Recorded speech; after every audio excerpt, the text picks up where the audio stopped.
Welcome. I would like to thank you all for joining us today for today's presentation, Afrofantastic, Seeing the Impact of Black Speculation and Liberation in American Culture with Julian Chambliss. My name is Olivia Brown, and I will be moderating today's discussion. I am a fourth-year English and professional writing major here at MSU.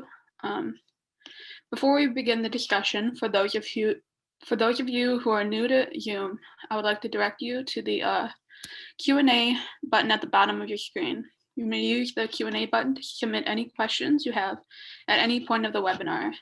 We will keep track of your questions and be sure to address them to our speaker after his presentation. I would also like to let you know that this webinar is being recorded and will be posted on our YouTube channel within the next few days for those who cannot make it today, or if you'd like to watch it back later. The only faces that will be shown today and on the recorded version will be the presenter, so you do not have to worry about your camera or microphone. I would like to introduce our speaker for today, Julian Chambliss. He is the professor of English and the Berryman Curator of History at the MSU Museum at Michigan State University. In addition to that, he is a core participant in the MSU College of Arts and Letters Consortium for Critical Diversity in the Digital Age Research. His research interests focus on race, identity, and power in real and imagined urban spaces. All right, I have to start my timer here. Thanks so much to Cal for asking me to do this presentation. I'm going to share my screen and talk to you a little bit about Afrofantastic here. I trust that you can see me and see my screen. So I'm going to talk to you about Afrofuturism. I often use the term Afrofantastic because Afrofuturism is a very broad subject matter, I feel sometimes, and it has a very particular connotation, which I'll talk a little bit about. But really, Afrofuturism is speaking and directing our attention towards a larger, longer tradition of Black speculation. So when I think about Afrofantastic, I'm thinking about a very particular set of concerns, and I'm going to be using this sort of visual tick throughout this presentation. For comic book fans, you'll recognize this as the famous moment that Superman met Black Lightning, but I'm going to use it to sort of like parcel out my presentation. So often I like to start with definitions. So Superman is like, what's Afrofuturism? Black Lightning, like, let's talk about this definition. So the term Afrofuturism was actually coined by a cultural critic named Mark Derry in 1994 in a group of essays, in a collection of essays called Black to the Future. The essay was called the Black to the Future, and the collection was called Flame Wars, sorry. This was actually a conversation that he was having with three sort of leading writers and cultural figures, Samuel R. Delany, Greg Tate, and Tricia Rose. And the actual moment where this term is coined, I return to it a lot because I really like to think through the implications of Derry's very, very cogent, critical thinking about the Black experience that gave rise to this idea in his head that African Americans needed to turn towards speculation, they needed to turn towards science fiction. And at the time, he was under the impression that Black people were not thinking about science fiction very much. But to his credit, in sort of parsing this out, he used a set of analogies about the Black experience that I point out to students, and I often point out when I talk about it, is very, very cutting critique, but it recognizes the realities of a kind of structural system of oppression, right? He says that African Americans are descendants of aliens. They're abductees. They live in a sci-fi nightmare where science and technology are used against their bodies and they're monitored. They are the subject of experimentation and manipulation beyond their control, all of which is very true, all of which sort of speaks to a history and a practice, not just in the past, but in the contemporary moment, his contemporary moment, our contemporary moment, that leads to a need on the part of African Americans to think about things differently. So his definition for Afrofuturism, though, was coined very, very clearly in the sort of opening part of the series of discussion he was having with these very famous people. And he said it's speculative fiction that treats African American themes and addresses African American concerns in the context of 20th century technoculture, and more generally, African American signification that appropriates images of technology and the prosthetically enhanced future. Want for a better term would be called Afrofuturism. So this definition was a very important part of a kind of, as like he says, opening a door to kind of thinking about Black people and thinking about future. But very quickly, this definition gave rise to a number of cultural theorists and critics thinking beyond the limitations that Derrida was thinking about, because he really didn't understand at the time the full scope of Black speculative practice. And probably one of the people that's most important in terms of like rethinking this is Alondra Nelson, who currently serves as the Deputy Director for Science and Society in the White House Office of Science and Technology Policy. But back in the 1990s, Alondra Nelson was a graduate student at Columbia, and one of the leading sort of voices, sort of really taking the idea of Afrofuturism as coined by Derrida, and really thinking through the implications of it and theorizing what it meant to have African Americans thinking about technology. And she really was one of the people in the context of a listserv called Afrofuturism.net, along with people like DJ Spooky and others in New York and in that area, who really started to think about what are the implications about Black people thinking about technology. And so Nelson's take on Afrofuturism really sort of teased out the nuances available to thinking about Black people in modernity, right? She argues that Afrofuturism is about a Black vision of modernity and all the implications that are included with that. She talks about it really being about the sort of subject position of Black people in modernity, that the idea of the Black body as a space of manipulation, which is in Derrida's definition and in justification for this need for African Americans to deal with speculative work. But she really thinks about it like this subject position, the power structure. This is very important. And it's also, as she so eloquently talks about it, as a way to think about Black diasporic artistic production. So the idea that is a global movement, that this is something that's happening all around the world, that's connected to the Black experience, regardless, is a very important way of thinking about this. Recently, I think the activism around Afrofuturism has given rise to a number of theorists and practitioners really parsing this out. And one of the things I'm really interested in doing is talking with these people. And I've been starting a sort of oral history project called Voices of Black Imaginary. And one of the people I talked to is like, I feel like one of the very, very early, not early, but recent new wave of theorists thinking about Afrofuturism, a man named Ronaldo Anderson. And he talks about Afrofuturism as do some more recent contemporary scholars, this sort of overlapping tropes of science fiction, history, trauma, reparation, and politics. And that Afrofuturism is a way to get at that, right? It's a way to sort of like delve into this experience of Blackness in a global context. And because he connects Afrofuturism to different technological moments, like one of his books is called Afrofuturism 2.0, which he connects to the rise of social media as opposed to Afrofuturism 1.0, the period that Nelson is working in, which is around the first iteration of the internet. He thinks about Afrofuturism as being a set of practices that is theorized and implemented depending on local circumstances, what the local populations are dealing with. So there's a liberation element here that's very important, but local populations are pursuing it in the context of the problems that they're facing on a day-to-day basis.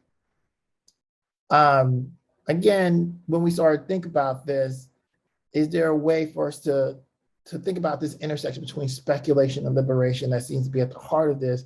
The way for us to conceptualize it in terms of a broader set of concerns? And the answer, I think, is yes. And when we think about Afrofuturism in particular, spaces and places where Black people are imagining or reimagining or being imagined are very important. And recently I worked with my colleague, Walter Greason, and we worked on a collection that was sort of inspired by this idea of rethinking these imagined spaces through an African-American perspective and looking at documents that talked about that.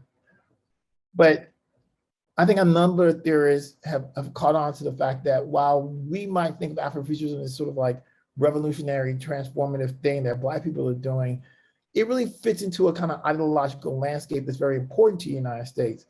In his recent book, Alex Amelin talks about Black Utopia, and he points out in the context of like trying to understand Afrofuturism as part of like a utopian tradition from the Black perspective, that the United States is really built on imagined concepts, right? America never escaped utopianism. The whole idea is utopian, and even the name America is a kind of constructed reality. And so in that context, it's important to recognize that while Black speculative practice might seem new, in fact, it's part of a longer tradition, and it's a counter tradition to a kind of established white practice that is very important for us to understand. I think Kojo Oshun was probably one of the earliest Afrofuturist theorists, writing first in More Brilliant Than the Sun, which is a collection about sound and Afrofuturism. But he later wrote in a great article called The Further Consideration of Afrofuturism in Centennial Review, which is a journal actually published here at Michigan State University, that the best way to understand Afrofuturism is to categorize the program of recovering the histories of counterfutures created in a century hostile to Afro-diasporic projection, and a place of manufacturing tools for intervention.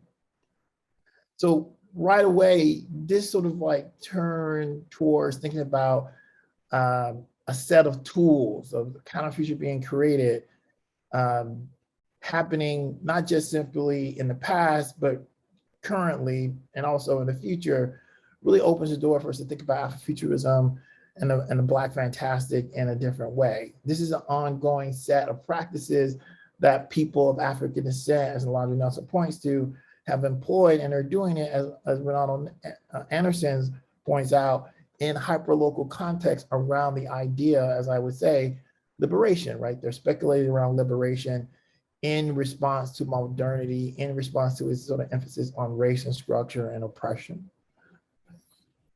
I think this is very important in part because there is, as sci-fi, science fiction theorists and cultural critics will talk about, a kind of future industry that we're all a part of. And what Mark Bold, who was the guy who I think coined the term future industry, is referring to is the intersecting set of practices that create our vision of the future. This is my handy little visual diagram to help us understand this, right? Like, you know, narratives of techno science or technoculture tell us certain things about the future. Fictive media tell us certain things about the future. Technological projections tell us certain things about the future. And market predictions tell us certain things about the future. In each one of these spaces, we can point to the ways that the fictive, the prediction, the established patterns suggest that the things that we have now will be the things that we have in the future, but better for who? So there's an idea here that there's a control being exerted through prediction. In order to break from that, especially if you're a marginalized person who is being oppressed in that contemporary moment and oppressed by that so-called modern system, you have to make what people would term a musological turn. You have to think outside the bounds of the thing that you know. You have to imagine a different future. So Afrofuturism, Black speculative practice, is deeply engaged with this question of the future, but it has to be also deeply engaged with the past, because it's being formulated in the present that is in negotiation with both those things. A past that's at some level unremembered in terms of certain elements of Black experience, and a present which people can recognize as problematic, all in service of trying to craft a new future. So one of the things I always like to point out to people is that you've been exposed to the future industry, even if no one had ever told it to you. And in that future industry, race is a unspoken, unresolved question. And for people of color, such unresolved questions cannot stand as they imagine the future. In fact, when we look at fictive media from the sort of like post-World War period forward, you can see a kind of systemic erasure around race that has to be overcome as we're continually struggling with the question of civil rights and social justice for people who are non-white. So these images you see on the screen of classic sci-fi film tell you of a world where the dangers and the pleasures associated with post-World War II scientific advancement, atomic age, and all these things, Black people and other people of color are not really there. And this classic film, The Day the Earth Stood Still, is a great example of this. It's a film that has garnered, one of the great classics, but it sort of tells you of a world where we're trying to strive towards a future, but not necessarily a future where there's all people are there. Even in this film, where it's the world that stood still, there's very little diversity. And I'm going to show you just a little bit of a clip because I put it in here and I feel obligated to show. We bring you this special radio television broadcast in order to give you the very latest information on an amazing phenomenon: the arrival of a spaceship in Washington. The Army has taken every precaution to meet any emergency which may develop. Just a minute, ladies and gentlemen, I think something is happening.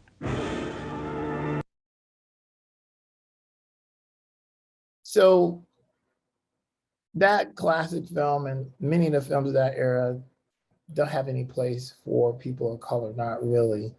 So what about if you were going to create a Black future industry? So one of the things that I'm really concerned with in my own work is trying to be involved in the recovery of the sort of Black speculative practice that existed in the past. And just like that future industry that I talked about that kind of exists, is there a way to sort of reread it, re-examine it to make clear the presence of Black people in their future practice? I think the answer is yes.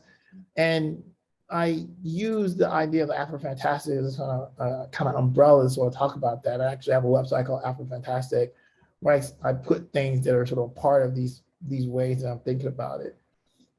Just last year, I did a little exhibition at the Zona Hurston Museum in Florida.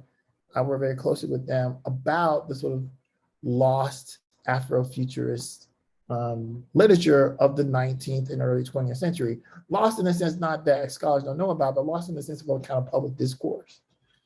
And when you look at this work, what you can see is that for these writers and artists that are producing this work at this time period, they are doing so in conversation and in debate with the pressure and the problem of white society and its take on modernity. So when you look at someone like Sutton Briggs, who writes about, imagines a possible future where Black people take over the state of Texas, he's really talking about this as a response to what at the time was the rise of the lost cause mythology, which was in itself a mythical sort of fictive reimagining of the South and its relationship to the Civil War in service of white supremacy. So his work in the book called Imperial in Imperio is a direct attempt to sort of talk to both his African-American readers. And I believe that he was, in his own mind, writing to African-Americans around questions of community, self-determination, and action in the face of Jim Crow segregation. But he's using a sort of fantastic premise to do that, right? A secret society that is planning to take over Texas. And if you can read this, if you go to Project Gutenberg and download the text for this novel. And he sort of lays out a plan of action, which I always joke to students, if you read that plan of action, this sort of 10-point plan to take over the state of Texas for Black people, it still works pretty well. It's a pretty good plan. Now, while a kind of fictive narrative, which we can associate with that future industry, that sort of right side of future industry is represented by Sutton Briggs and others. There are other people producing work who I think we should associate with this idea of a kind of Black future industry. Even Booker T. Washington, who's a figure very closely associated with the rise of Jim Crow because of his seeming acceptance of segregation, should be understood in a more nuanced way.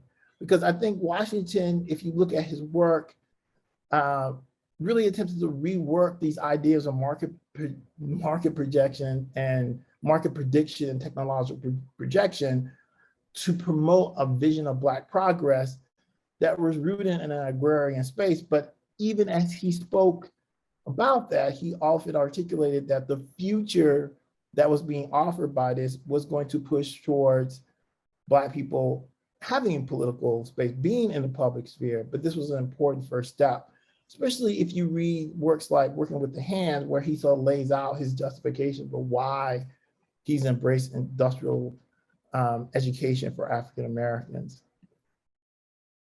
In a similar sense, Washington often pointed to spaces and places that are created by African Americans in the sort of post-Reconstruction period in the latter part of the 19th century, early part of the 20th century, that were self-sufficient economic spaces that were proving the case that African Americans were making progress. And again, a prime example of this is Edenville, Florida. This is one of the places that he celebrated in one of his books called The Negro in Business.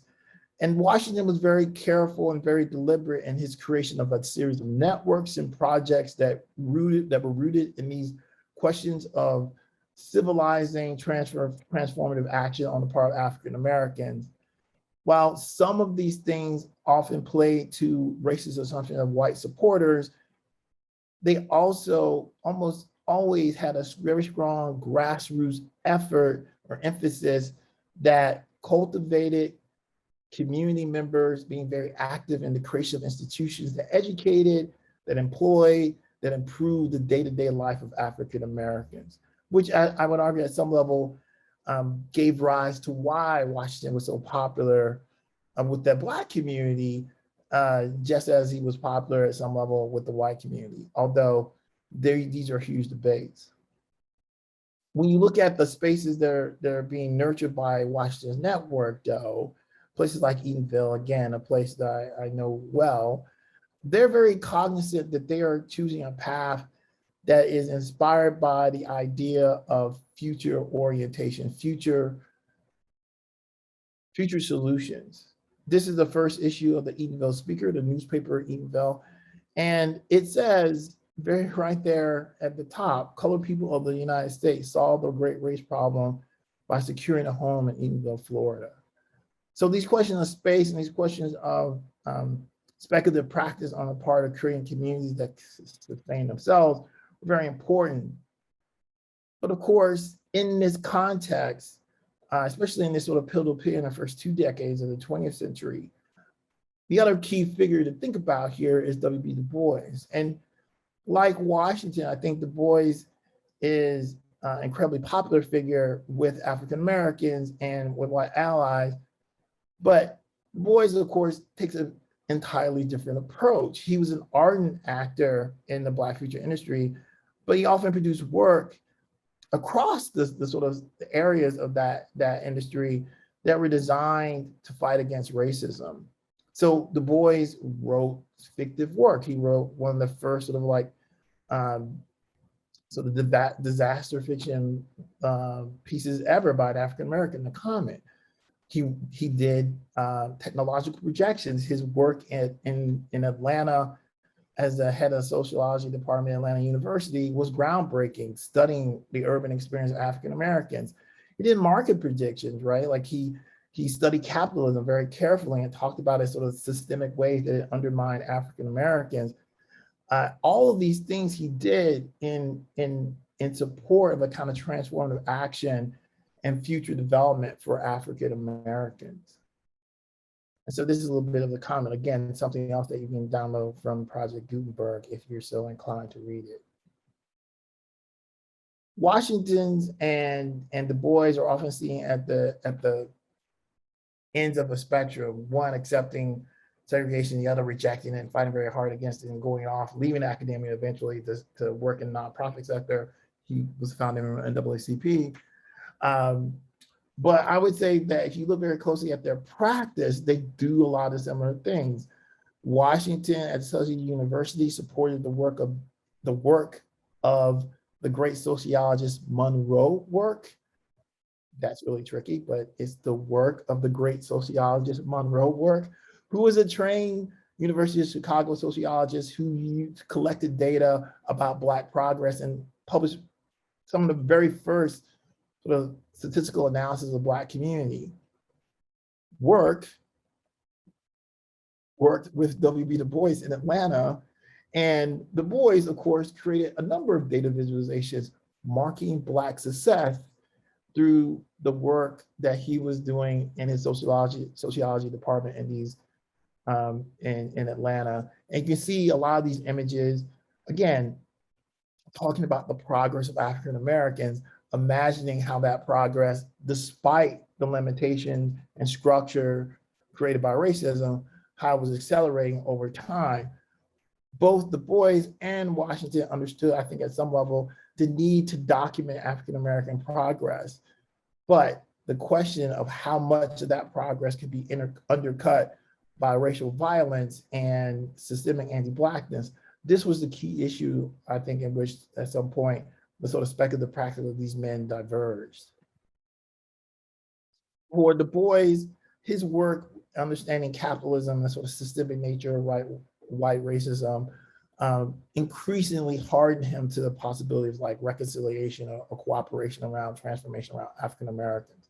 So a more revolutionary vision emerges as you look at his speculative work over time. So his earlier work, The Comment, which is a short story, I think suggests that Du Bois thought that there were pathways for white people to break from the pattern that they were sort of invested in. By the time you get to The Dark Princes, I don't think he thinks that anymore. And this is a much later story in his sort of intellectual journey. So if we have this sort of pattern in the early 20th century of Black speculative practice, and really we could trace it back even further, I think in terms of like the American experience to the mid 19th century, very easily, even earlier in certain ways, especially around refuge and spaces that African Americans try to craft. What does it mean in terms of like the more modern period, like the post-war period related to this? It's always there, as Black Lightly says here, in plain sight. And when I think about it, I often think about it in the context of these sort of like key moments where Black people and spaces that they occupy become questions for public debate. And I want to show you a little bit of this clip as well. A boy last week, who was 16 in San Francisco, told me on television, thank God we got him to talk. Maybe somebody will start to listen. He said, I got no country, I've got no flag. Now he's only 16 years old. And I couldn't say you do. I don't have any evidence to prove that he does. They were tearing down his house because San Francisco is engaging, as most northern cities now are engaged, in something called urban renewal, which means moving the Negroes out. So urban renewal means Negro renewal. This is from that clip that he's talking about is actually from a documentary called Take This Hammer, which you can watch on PBS if you want to stream it, pbs.org. And I often reference these sort of like questions around space and African Americans around speculation, in part because there is continuing effort on the part of like a kind of white infrastructure to imagine Black spaces as bad, imagine Black spaces as failing.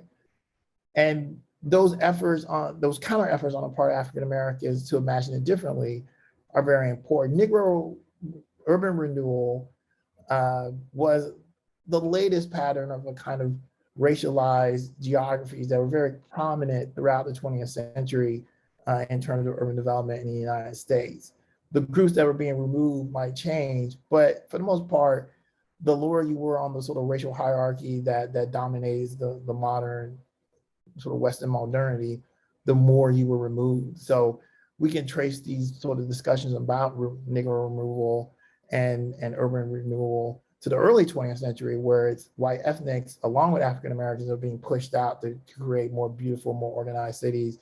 In the post-war period, it's primarily those same people, but there's a larger population of African Americans in these spaces to be the subject, to be conveniently removed. And so what do African Americans do in the context of these things? Well, it's obvious that a kind of imagining of African Americans and as failures in urban spaces is very important to this process. And there are a number of digital projects I like to point people to make this clear. Like one of them is mapping inequality. And if you go to this website, just Google mapping inequality, you can read the way that Black spaces are described by the Federal Housing Administrator investigators that are grading space, right? This is part of like the sort of systemic displacement of African Americans in urban spaces. Their spaces were not as valuable because they themselves were not deemed quite as civilized as their white counterparts. And the sort of color grading systems that you see on these maps that were created by the Federal Housing Association in this period really speak to a kind of displacement pattern that persists to this very day. And the consequences of that in terms of property, power, persist for all of us to this very day.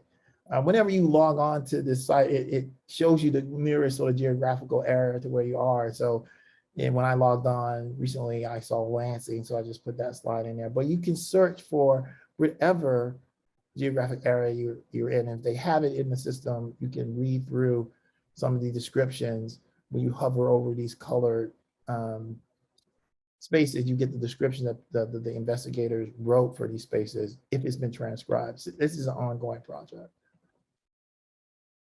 African Americans, of course, are aware of this, and one of the sort of examples of a kind of Black speculative practice around space in the sort of post-war period is a project called Soul City, which was a project supported by the Nixon administration and championed by Floyd McKissick.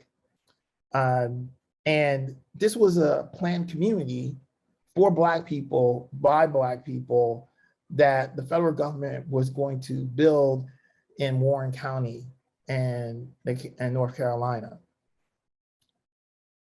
And it was supported by the Nixon administration, right? It was supported by the Nixon administration, which I always find really sort of, given other things we associate with the Nixon administration, very problematic, but it actually fits into the sort of realpolitik that Nixon employed. McKissick had been a very ardent sort of like supporter of Democratic policies, but turned towards Republicans in part because he was looking for the money necessary to create a sort of planned community. And this New Towns movement of the 1970s fit neatly, his vision for Soul City fit neatly into that movement, which sought to decentralize and remove people, not just simply Black people, actually, but all people into more suburban, less dense areas that were associated with systemic failure, right? This is a period of white flight. This is a period of massive suburbanization that is indeed funded by the Nixon administration, often to detrimental effect for urban populations of color. But in this particular case, the imagining of a possibility of a Black-owned and Black-controlled planned community gave rise to the idea of Soul City.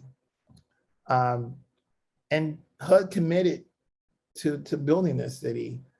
They did get pushed back, and as you can see, they produced a lot of advertisement for this city. Initially, it was articulated and promoted as a Black space designed for and supported by Black people, but as that narrative became more untenable, the advertising and the vision for Soul City started to incorporate more white spaces.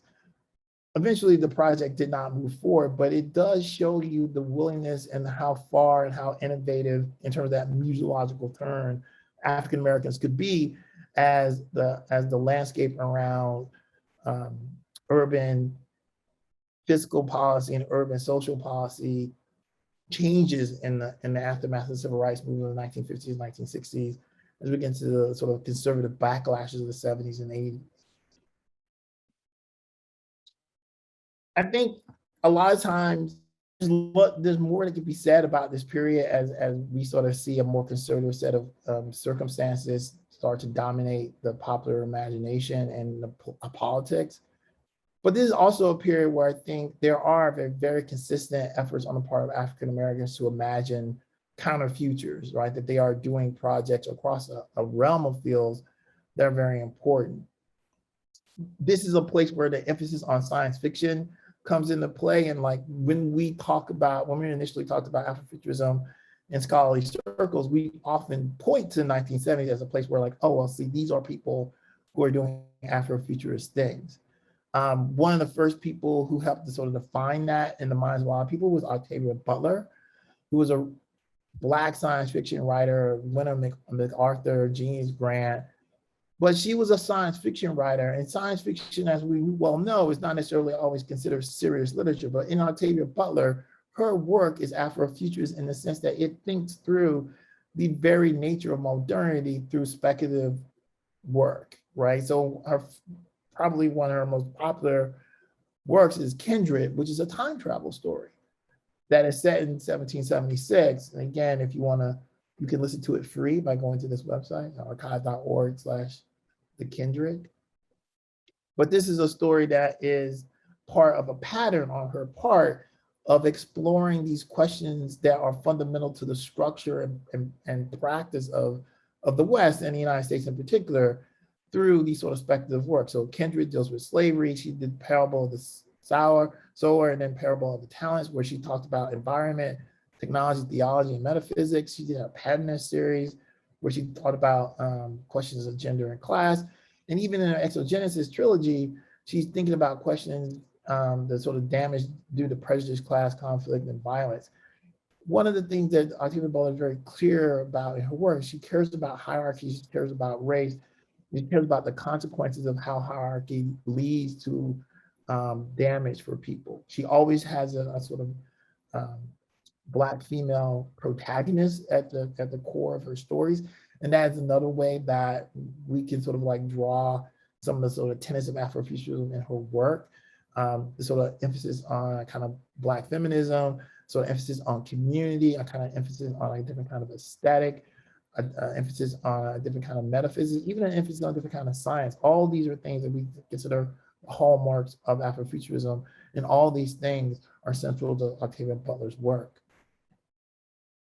Of course, since Butler is sort of like founding mother of a kind of modern Afrofuturist dialogue, her work is often adapted and it continues to be adapted. And in fact, some of her work, like Parable of the Sower, is more popular now than it was ever before, in part because we seem so close to some of the things that she warned about in terms of imbalances in society and hierarchy and prejudice and environment and these sort of crises associated with it.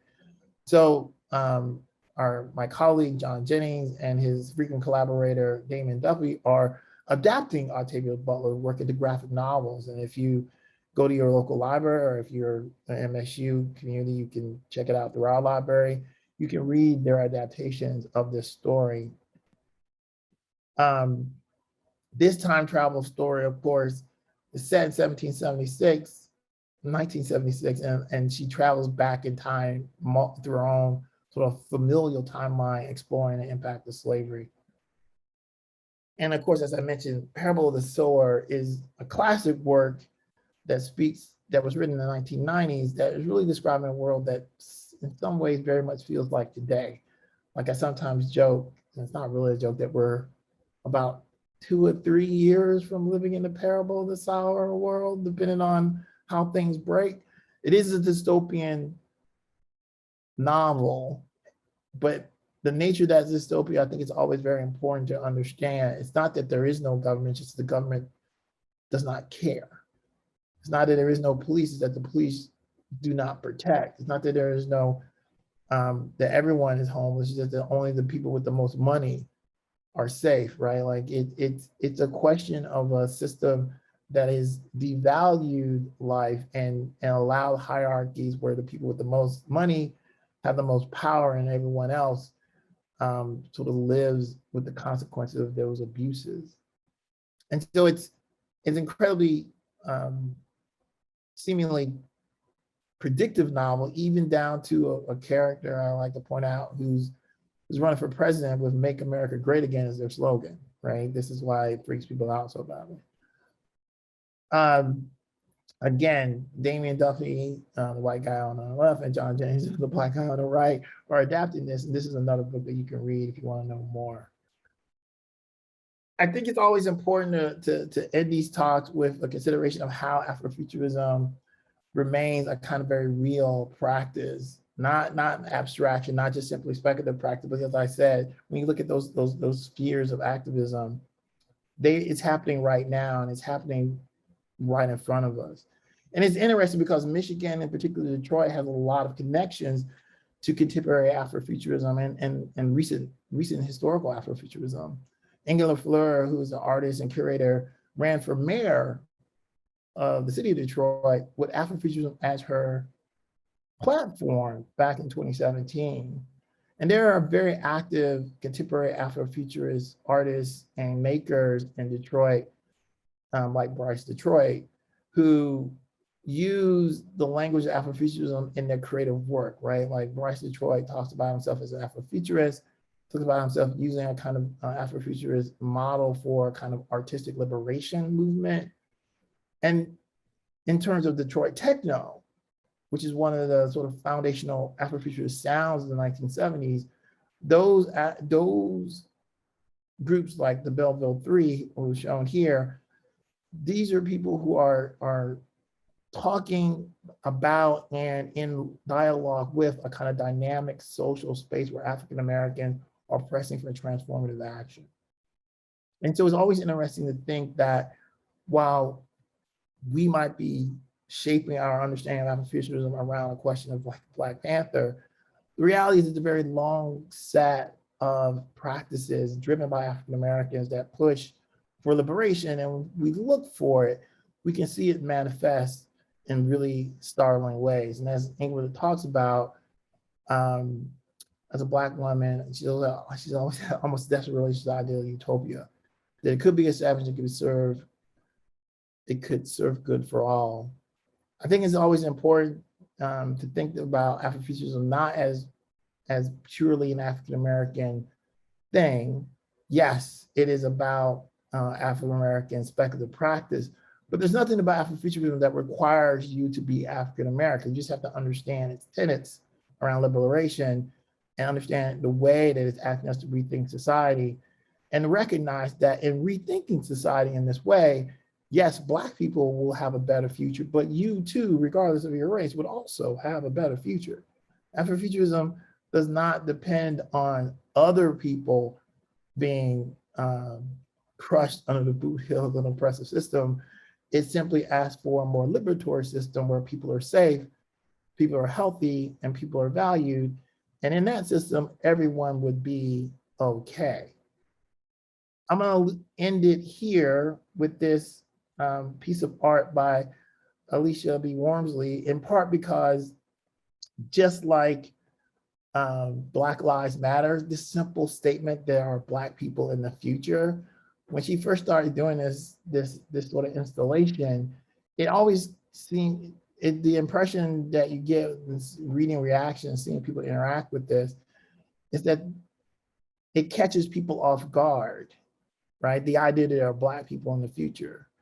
And the reason that is, I would argue, is that our notion of like identity in future narratives is almost always defined almost exclusively by white people and how they've come to terms with their racism by ignoring the otherness in other people, right? We're all the same. But in fact, if you say there are Black people in the future, you have to wrestle with the idea of how you've constructed Black as a space, both in terms of Black bodies, but also Blackness as a concept that has value or by default devalues all that it touches. So are there going to be Black people in the future? Well, the answer from a physical standpoint is yes, but the question we all have to ask ourselves is, are we going to understand that Blackness in a different way? So I'm going to end it there. Remember, Afrofuturism is the intersection between speculation and liberation. Thank you. All right, thank you, Dr. Chambliss. That was such an interesting presentation. But I would love to open up the floor for questions. If you have anything you'd like to ask or comment on, please use the Q&A function at the bottom of your Zoom screen. We do have one question so far. What would you put as your top 5 reads for someone looking to explore Afrofuturist authors and writing? Top 5. Well, I would read Parable of the Sower by Octavia Butler. I would read The Comet by W.B. Du Bois. I would read Dahlgren by Samuel Delany. Yeah. I would read The Kendra by Octavia Butler. That's true. I would read that. How many is that? Okay, I got one more.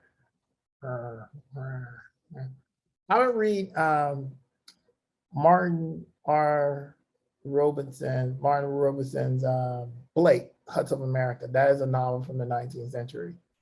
I mean, there's like 10 early Afrofuturist novels that you should read. But if I was kind of like, oh, read these, read only 5, read those 5. I mean, there's a lot of stuff I'm leaving out. Maybe a core 4, the Binti trilogy. I read that. N.K. Jemisin, all of that. I would read that. Right? So that's not a fair question. I hate when you got to pick 2 or 3 or 4 or 5. It's not fair. But start there and then work your way, hit her and yo. That's how I would do it. All right, we have another comment. We have a comment from the audience. Even the extraterrestrial visitors are white or not of any color. Our whitewashing of the future started very early. Yeah, I think that's one of the things about the future industry that's very important for us to recognize. Right? When we're calling attention to this idea of racialization in popular culture and placing it in the context of a kind of future industry, we have to recognize that the assumption that there's no, like, we live in a post-racial world. There was a narrative when Barack Obama was elected president, because he was a Black person elected president of the United States, like, oh, we finally gotten over race. But what it really did was trigger like a really deep recognition on the part of people of racialization in the United States. And most utopian narratives that are articulated, I think, produced by white people, often gloss over the sort of fundamental nature of racialization in terms of how society operates and how society is sort of being presented, right? And my prime example of this is always Star Trek. I love Star Trek. I watched all Star Trek. I watched every Star Trek thing. And that is a utopian society. It is a utopian society. And most people in the United States have seen some version of Star Trek. But it's a utopian society. Even the original series, part of the narrative that Gene Roddenberry wanted to metaphorically offer up in that series was the idea that the Enterprise is the Earth, and all the races of the Earth have overcome their problems, and they're going out as a group, and they're exploring the universe. As that fictive universe has evolved over time, the how of that has never really been articulated, right? Like there are hints of it. There's the original part of the narrative. There was a war, and then after that, World War III, we just everyone sort of figured it out. Like we can't live like this anymore. Like that's when they did it. They had a element where they used the idea in Deep Space Nine of urban riots in walled cities, and Benjamin Sisko traveled in time, and there was like this sort of public unrest, and the nature of that unrest led to kind of social revolution and so on and so forth. But the details often associated with transformative action are very difficult for white people, white authors sometimes to comprehend. Whereas for authors of color, if they're dealing with utopia, often the nature of their existence is about trying to overcome racialization. So they can never really skip over this, right? He can never, as I thought Octavia Butler work kind of typified, they can never really let go and just say, hey, they're not going to deal with hierarchy or power or the systemic nature of injustice. They kind of have to think about it. They have to think about it deliberately to try to get to some place where people who are not white are living in a world of equity. And they might do this in a number of different ways, right? They might say that in a world where there are no white people, or like, you know, white people are a minority, or they might do, but they have to deal with it. And what the sort of contemporary moment around speculative, Black speculative work is doing is always decentering whiteness and creating a space where Black imagination, Black visions of society and structure move to the fore. And that movement does create, as I say, these sort of museological terms. What does it mean? What do we need to do for people to be safe? What do we need to do for people to be free? What do we need to do for all bodies to be valued? And those are very important questions for people of color in the United States and globally. And those become, I think, very important questions and possible solutions as people are speculating about possibilities, right? I think whenever we look at this from a past perspective, at the moment those people are doing those things, be it Soul City or creating an Edenville or you know, creating like novels where Black people take over Texas, they're responding, as Kojo Jones talks about, that's a kind of future practice trying to create some sort of tool to answer the question of like, can I be free? Can we be free? And I always think that that's an important way to understand the pattern of Black speculative practice.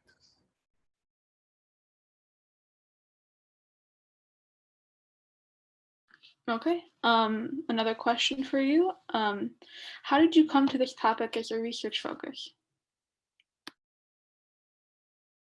I came to this topic through comics because I study comics, and I read a lot about Black Panther, and I also am an urbanist by training, and so a lot of my early work was about imagined spaces. It was actually about planning, which is in itself a kind of utopian exercise. It's a progressive, especially the period in the early 20th century that I was studying. It was very much a progressive imagining, a reimagining of space.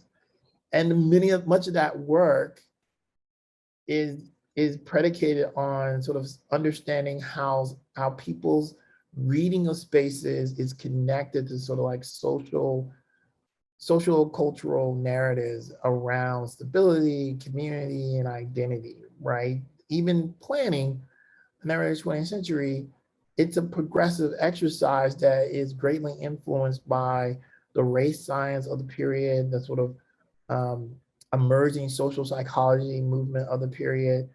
And the sense that those Americans had is that they could control the space, they could create better people and better citizens, right? And that's part of the logic of beautification, part of the logic of public art, part of the logic that drives a lot of the policies around ending the sort of high densities that persist throughout the 20th century. The idea that people, they used to have this term called concentration, right? Like there's just so many people living in urban areas that become very dangerous and they become crazed by the density.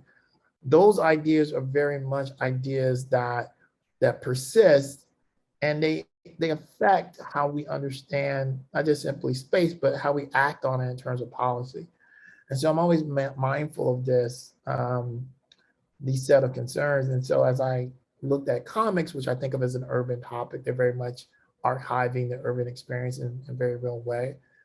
The narratives around Afrofuturism are one of the narratives that are markers of transformation, with the introduction of a character like Black Panther, then the introduction of other Black characters, trying to reimagine the values and agency connected to superhero characters, which are characters that I study.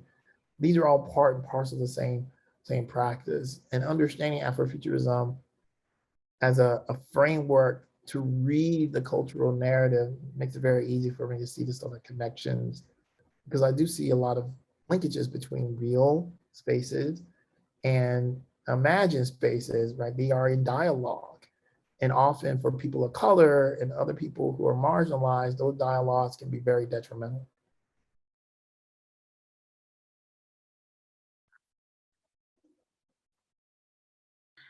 Okay, so this will be our last question, as we're almost out of time.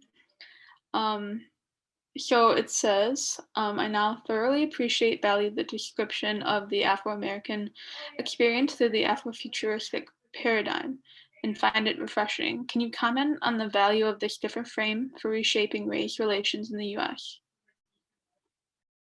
Right, I think the thing that is offered by Afrofuturism is a consideration of the forces that shape our understanding of what race is. Because one of the things that Afrofuturists often talk about is that race is a part of it's a made up thing, right? Like, we're all the same, but race is a construct that is designed to uphold hierarchy. Like, it's a product of imperialism and colonialism, right? It is part of the toolkit that allows for modernity as we understand it to operate. And so the fact that, non-white other is at the bottom of so many power structures around the world is not accidental. That is direct consequences of the way that we've sort of constructed modernity. And so, like, the call from a part of futurism, well, Afrofuturism and other kinds of futurism, right? Like, is to rethink that paradigm, rethink that structure in a way that eliminates that, right? For Afrofuturists, the structures that they're advocating for are structures that would protect and nurture everybody, right? That they understand there's a great emphasis on intersectionality, understanding the intersection between gender and racial oppression, right? So the danger associated by patriarchy, which is attached to and corresponds to colonialism and imperialism, that's part of the reason why Black feminism is a huge part of Afrofuturism. This emphasis on community, right? Instead of like the individual, thinking about the collective. Again, if you think about the nature of modernity, and increasingly, it nestled power and continues to nestle power in the hands of a few to the detriment of the many. So is there a way that you can intersect and intervene in that structure? This is not a project simply of Afrofuturists. You can argue it's been a project with a number of progressive voices over the last 200 years.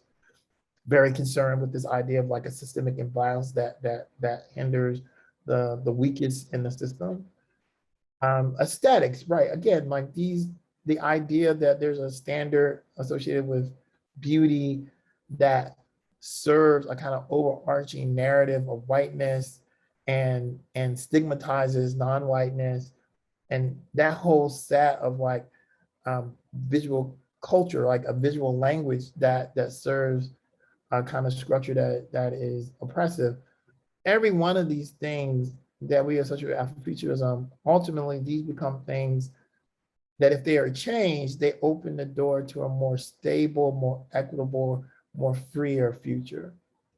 And as I always say, you do not have to be Black to be an Afrofuturist, right? Like, and if the Afrofuturists get their way, you will be better off, because the structures that they advocate for are structures that value everyone, that protect everyone, that support everyone, right? Like, the museological turn, the fantastic nature of this is at some level sad, right? It's fantastic for us to believe, hey, everyone can be happy, everyone can be safe, everyone can eat, everyone can have a home.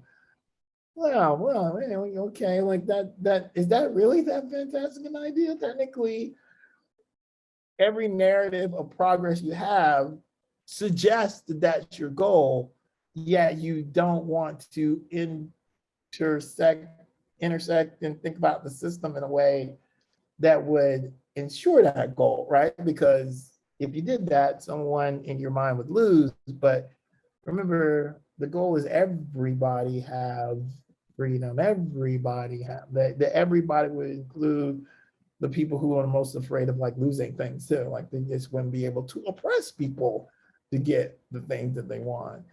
And is that really a bad thing? Like, I don't think that it is. Systems work because we make them work. They can work better if we make them work better, right? Like that's something we've proven in the past.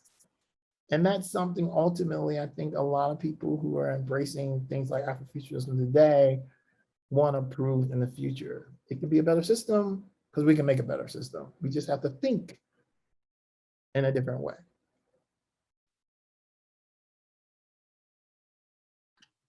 Okay, thank you, Dr. Chambliss. It is 4 o'clock now. So with that being said, I just would like to thank you again for speaking. I really enjoyed learning about such an interesting topic from you, and it was great seeing all of the great work that you've done. I'd also like to thank all of our attendees for taking the time out of their day to watch. It means a lot to see you all care about the work and research in the College of Arts and Letters. So I hope you all have a great rest of your week, and go green.